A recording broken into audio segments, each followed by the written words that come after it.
இந்த தொகுதியில் திருமாவளவன் போட்டியிடவே கூடாது என்று தேர்தலுக்கு முன்பு பலரும் ஆருடம் சொன்னார்கள்.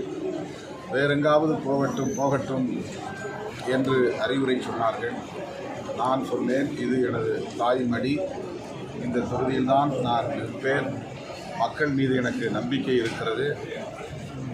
முடிவு எதுவாக இருந்தாலும் நான் மறுபடியும் எனது சொந்த தொகுதியில், எனது தாய்மடியாக கருதுகிற சிதம்பரம் தொகுதியில் போட்டியிடுவேன் என்று உறுதியாக இருந்தேன்.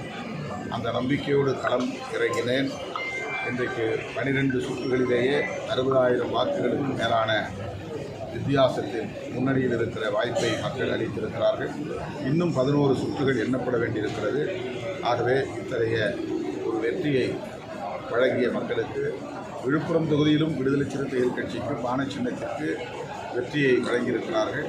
2 தொகுதிகளிலும் வெற்றி பெற்றதன் மூலம் தமிழ்நாட்டில் ஒரு மாநில கட்சி என்கிற அங்கீகாரத்தை பெறுகிற வாய்ப்பு 25 ஆண்டு கால போராட்டத்தின் விளைவாக கிடைத்திருக்கிறது.